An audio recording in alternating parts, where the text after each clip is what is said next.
Ketemu lagi dengan saya masih di acara yang sama, gak rubah-rubah, yakni ngomongin film.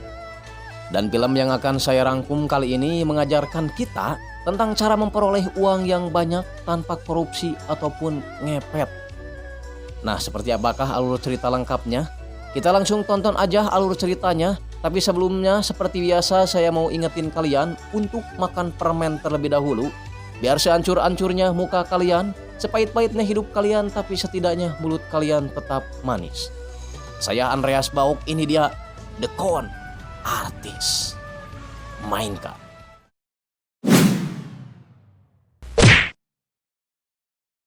Suatu malam di kota Incheon telah terjadi perampokan barang antik berupa patung kepala belekok yang dilakukan oleh seseorang yang nampak terbiasa melakukan kejahatan.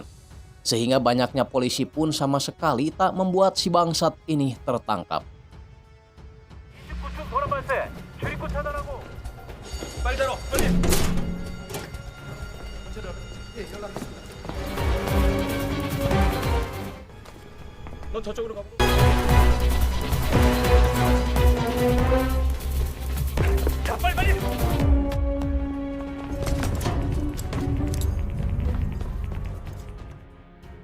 Alhasil, si pencuri ini berhasil lolos dan mengamankan barang curiannya.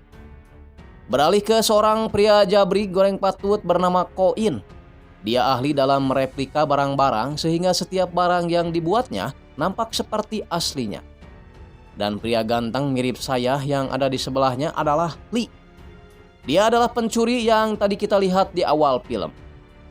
Lee mengajak Koin untuk menjual patung belekok itu ke seorang dokter bernama Min. Koin sempat ragu apalagi barang yang akan ditawarkan itu merupakan replika yang barusan dia buat. Namun karena si Lee ini memaksa, akhirnya Koin pun terpaksa ikut. Karena sudah bergelar dokter, pastinya dokter Min ini bukanlah orang yang bodoh dan bisa ditipu. Dia menekan tombol darurat agar polisi segera datang sambil terus meladeni obrolan dua mengkeluk ini yang telah menawarkan barang palsu. Si Koin yang ketakutan langsung keluar, tapi tidak dengan Lee yang malah balik mengancam Dr. Min. Lee mengetahui kalau Dr. Min juga pernah melakukan penipuan pada acara lelang barang antik beberapa tahun lalu. Alhasil si dokter pun terpaksa membeli barang palsu itu dan membiarkan Lee pergi dengan selamat. 생각났나? 땡기러 가자. Di tempat lain, detektif Gong tengah memburu seorang bos gangster yang berdasarkan informannya, mafia itu berada di tempat ini.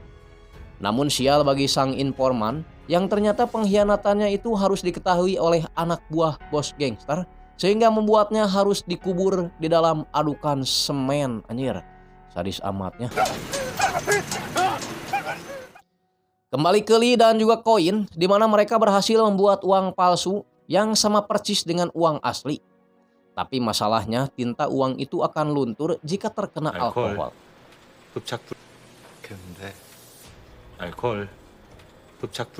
Lee pergi ke sebuah galeri di mana orang yang mengelola galeri itu adalah seorang perempuan bernama Yunha. Lee ingin memamerkan dan menginvestasikan lukisan yang dibawanya itu senilai 1 miliar won. Namun yang membuat Yunha kaget plus malu sendiri adalah ternyata lukisan yang dipamerkan Lee itu bergambar dirinya. Wah, terselubung ini mah ya. Bukan investasi Sobat Rot, tapi PDUT alias pedut. Lee kembali mengajak Koin untuk melancarkan aksi, tapi kali ini Lee membutuhkan seorang hacker untuk meretas sistem. Dan pilihan itu jatuh pada Jong Bai.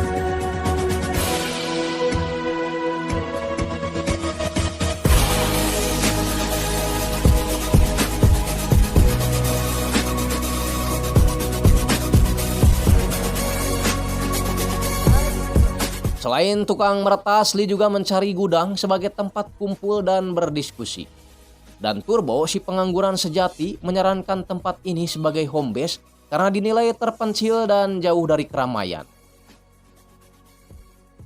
Sore harinya, mereka menyerupai lokasi yang akan mereka eksekusi. 계단 길어. 30개 찍었다.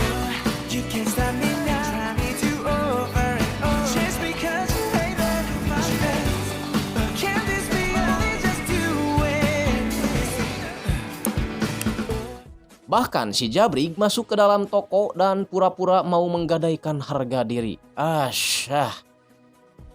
Meskipun Jong Bae dan Koin sudah berkeliling, mereka tetap saja tidak puas karena mereka sulit masuk ke ruangan VIP.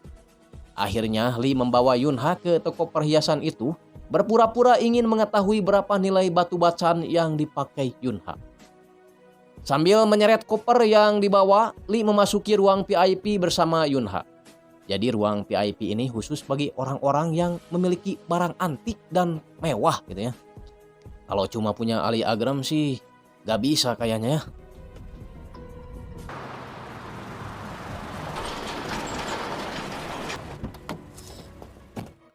Bos gangster bernama Tuan Chow ini merasa kesal karena dirinya tidak dicalonkan sebagai anggota dewan. Maka dari itu dia berniat membalas dendam dengan mencuri uang negara yang tersimpan di pelabuhan Incheon. Tapi masalahnya Tuan Chow ini tidak memiliki lagi orang yang bisa merealisasikan keinginannya. Sempat mengetes beberapa orang pintar namun tetap gagal dan tak ada yang seperti Tuan Oh.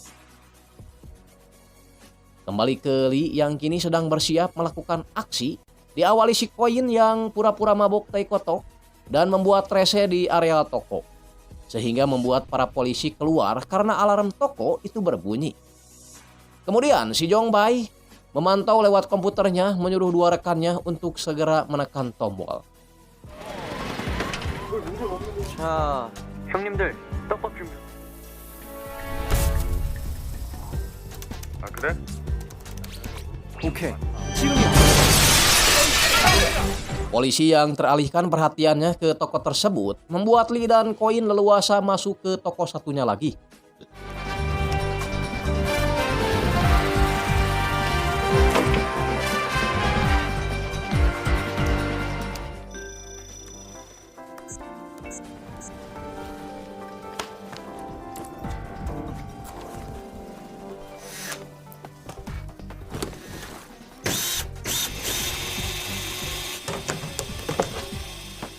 Tapi suara bor yang keras membuat polisi merasa curiga.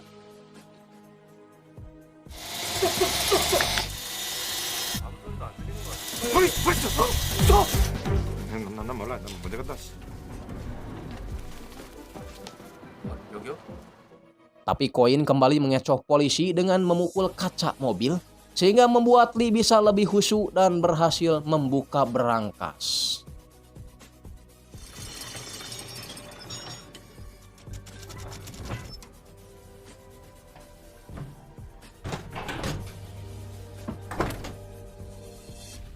Itulah peran polisi ya di film-film, selalu dibego-begoin gitu ya. Untung saya mah hansip ah. Ternyata toko yang mereka curi itu adalah milik bos gangster yaitu Tuan Chow.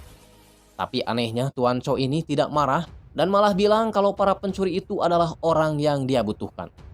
Dia pun menyuruh anak buahnya untuk mencari para pencuri itu ke tempat-tempat berlian.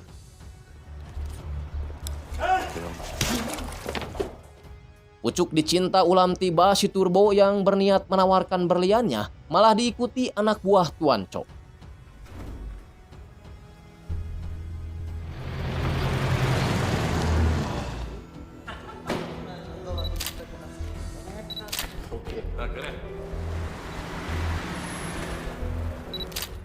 Foto-foto itu Lim berikan pada Tuan Chow dan Tuan Chow ternyata mengenali Yunha yang merupakan anak dari rekannya yaitu Tuan Oh. Ya, Tuan Oh ya pasti kepanjangannya itu Jadi bikin sane ya, bikin sagne aja itu namanya. Alhasil tak lama kemudian Tuan Chow dan rombongan bergegas ke gudang untuk menangkap mereka. 뭐냐?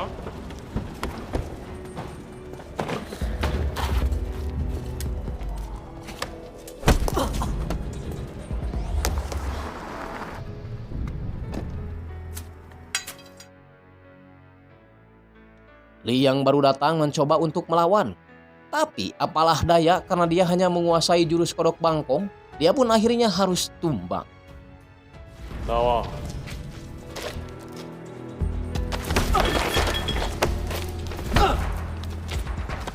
Mereka sempat dikurung karena menolak diajak kerjasama. Tapi ketika Tuan Chow bilang akan berbuat sesuatu pada Yunha, akhirnya Lee bersedia. 하겠습니다. Tuan Chow menjelaskan kalau uang itu tersimpan di pelabuhan Incheon dengan sistem penjagaan terbaik se-Asia. Uang itu adalah dana hibah pemerintah yang tidak dipakai semenjak 4,5 tahun yang lalu. Tugas di CS adalah mengambil uang itu sebelum negara memindahkannya. Masalahnya sekarang Lee tidak tahu bagaimana caranya melewati pos pemeriksaan setelah mendapatkan uang itu. 우리가 비자금 1,500억을 가지고 나. 정확해. Tuan Chow memperlihatkan gundukan uang palsunya dan akan dia gunakan untuk mengelabui para penjaga. 이제 알겠나? Mengetahui kalau Jong Bai punya riwayat pengkhianatan terhadap teman, Tuan Chow pun menyuap Jong Bai agar dia berkhianat pada Lee dan juga Koin. 야가 빠졌지만 내 귀가 되고 눈이 되는 거다. Lee sendiri kali ini sedang minum tuak sambil mengingat saat-saat terakhir dia bersama sang mentor. Jadi yang membuat Lee jago mencuri itu adalah berkat Tuan Oh, ayah dari Yunha. Aduh, gak nyangka banget ya Tuan Oh. Gak sesuai dengan muka gitu ya, padahal Raja Garong dia. Seperti mendapatkan ilham, Lee menelepon timnya untuk merubah uang palsu itu menjadi uang asli. 5만 원짜리. Tuan Chow dan Lim merasa curiga karena dia melihat banyak orang investigasi di apartemen Lee. Lim segera menemui Lee dan menyuruhnya untuk menyingkirkan barang bukti rencana besar mereka. 확실하지? 네, 확실하다니까요.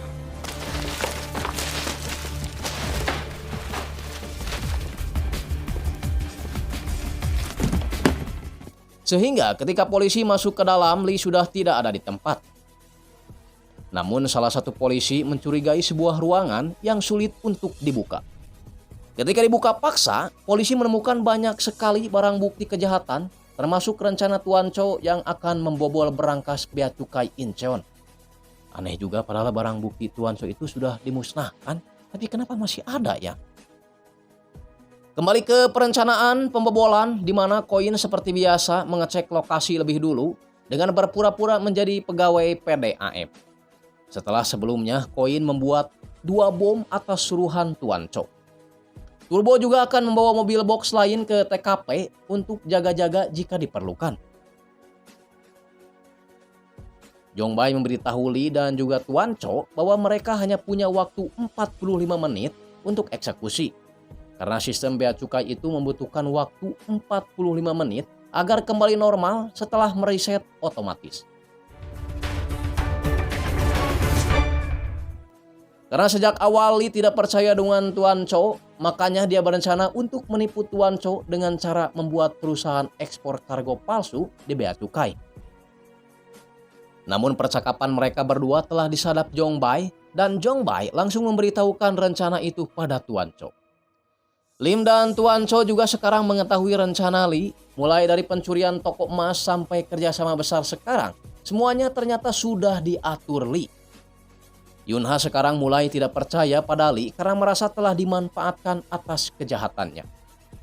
Lee mencoba menjelaskan kalau dia hanya ingin melindungi wanita yang dicintainya itu dari setan-setan yang akan mengganggunya. Lee juga memberitahu kalau ayah Yunha sebenarnya mati karena dibunuh, bukan kecelakaan. Tapi Yunha seakan tidak percaya dan malah pergi tanpa mengucapkan Assalamualaikum. Benar saja, baru juga diomongin Yunha sudah disekap oleh seseorang.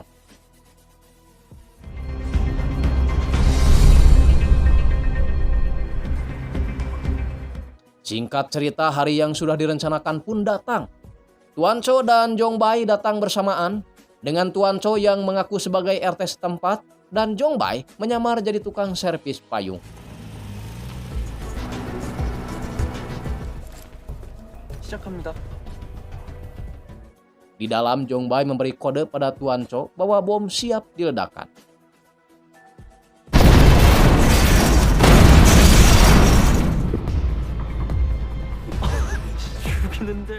Ledakan itu tentu saja membuat orang-orang yang ada di sana panik dan berhamburan keluar.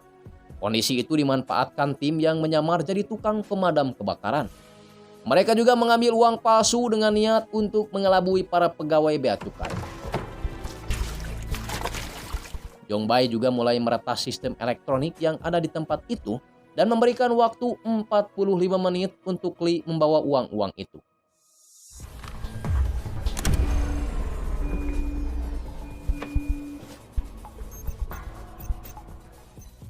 Dimulai dengan menerobos akses jalan menuju tempat uang itu disimpan. 우리 들은 거 없는데?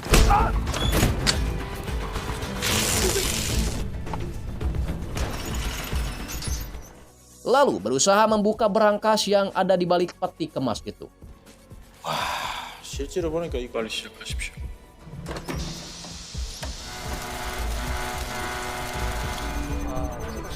예, 수고하셨습니다.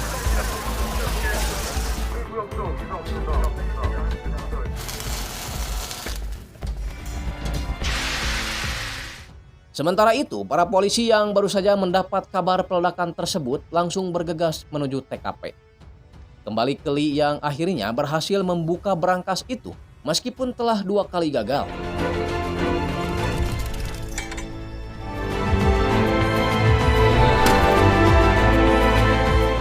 이 지역이 너라는 해. Mereka pun memasukkan uang-uang itu ke dalam mobil yang sudah disiapkan.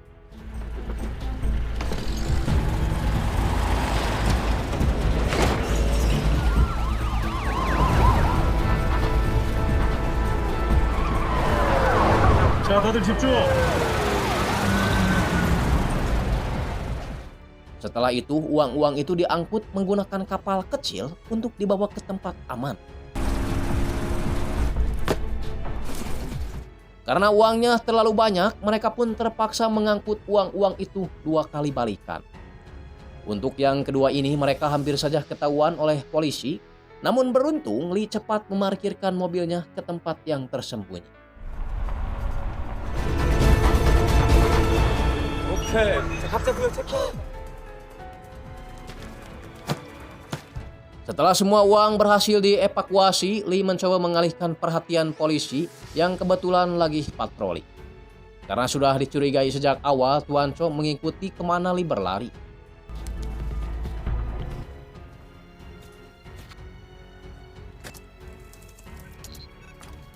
거기까지. Dari percakapan itu, kita bisa mengetahui kalau Tuan Oh ternyata benar-benar dibunuh oleh Lim, anak buah kepercayaan Tuan Cho. Alasan Tuan Cho membunuhnya adalah karena Tuan Oh menolak bekerja sama dengan. Tuan Cho juga memperlihatkan kalung Yunha di tangannya sebagai tanda kalau Yunha sekarang berada di tempatnya. Tuan Cho mengancam akan membunuh Yunha jika Lee tidak menuruti perintahnya. Lee harus membawa koper berisi bom itu pada polisi sehingga Lee ditetapkan sebagai pelaku kejahatan tunggal dalam kasus ini.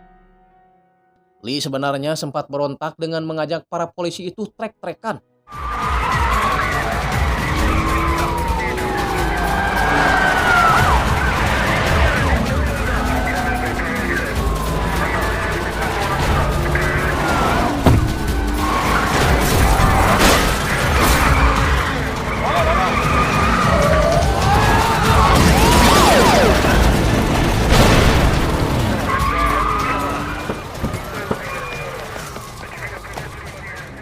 Namun karena sudah terkepung, akhirnya dia turun dan berpura-pura akan menyerahkan diri.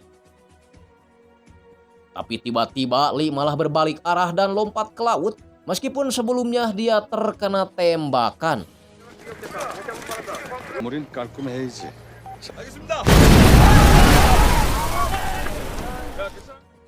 Mendengar kalau Lee sudah tewas membuat Koin jadi sedih, tapi tidak dengan Jongbai yang justru merasa senang karena dia bisa kebagian uang yang lebih besar.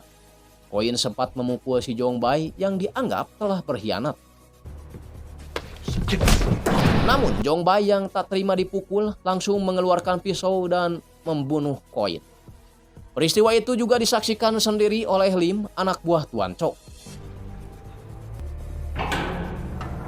Singkatnya, Tuan Cho membuka uang-uang itu, tapi setelah selidiki maksudnya, ternyata uang-uang itu adalah palsu.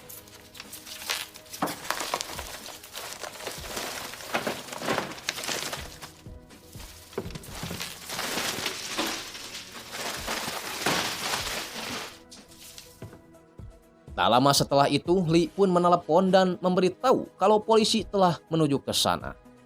Sebelumnya, para polisi itu telah mengetahui kejahatan Tuan Chow yang telah mengubur informan polisi dengan semen melalui rekaman yang dilakukan oleh Lee.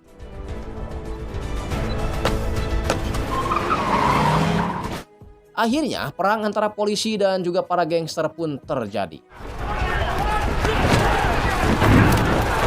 놈들한테 다 끌렸다 이거지? 여자 빼서 따라가겠습니다. 여자.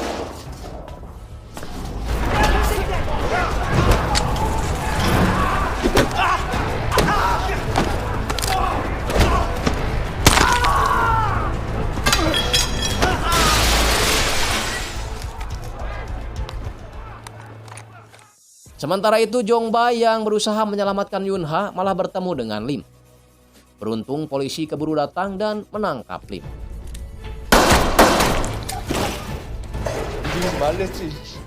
Lee kembali menelepon Tuan Chow dan menceritakan bagaimana semua itu bisa terjadi. Ternyata polisi yang menembak Lee pada saat Lee terjun ke laut adalah Turbo. Dengan memanfaatkan sensor yang ada pada tubuh Lee, tembakan mainan itu akan mengarah pada bagian yang memang sudah ditetapkan. Kemudian soal uang-uang palsu itu, Lee menyuruh Turbo untuk merubah uang asli itu seperti palsu dengan tinta yang akan luntur jika terkena alkohol. Maka dari itu ketika Tuan Chow melihat uang-uang itu, Tuan Chow akan mengira kalau uang itu adalah palsu. Padahal uang itu adalah asli. Jong Bai juga ternyata tidak benar-benar mengkhianati Lee. Tapi Lee lah yang membuat Jong Bai seperti pengkhianat sungguhan.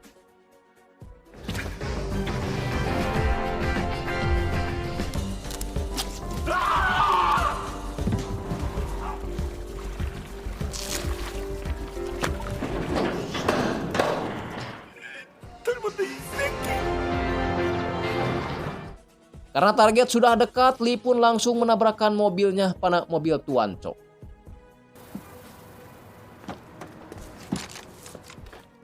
Lee meminta Tuan Chow mengembalikan kalung Yun Ha yang ada padanya dan sama sekali tidak berniat membunuhnya. Hanya saja Lee mengancam jika Tuan Chow memberitahukan di mana tempat uang asli itu berada, maka Lee akan segera membunuhnya. 뒤봐주는 높은 분들 많잖아. Tibalah saatnya para bangsat ini menyemprotkan alkohol ke uang itu sehingga tinta bohongannya luntur dan kembali menjadi uang asli. Tak lupa Lee juga mengirim sebagian uangnya untuk Yun Ha sambil memberikan foto dirinya bersama ayahnya. Tak hanya uang dan foto, Lee juga memberikan sebuah surat pernyataan tentang investasi sesungguhnya menurut dia, yaitu pernikahan.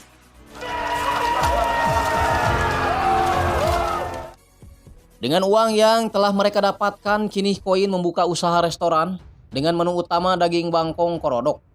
Turbo menjadi makelar gedung yang kaya, sedangkan Jong Bai menjadi orang yang dermawan yang selalu mentraktir teman-temannya clubbing.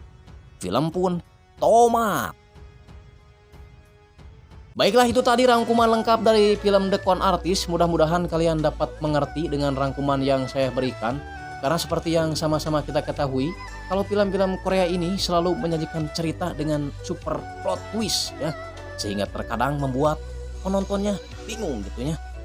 Aing juga bingung pastinya ya. Butuh waktu 2 hari 2 malam untuk memahami film ini saya juga. Bisa banget aja di film ini asli. Oke, jangan lupa tonton terus updatean film-film dari kita ya, dengan cara subscribe, like, dan juga komen. Saya Andreas Bok pamit. Wassalamualaikum warahmatullahi wabarakatuh. Adios, permios.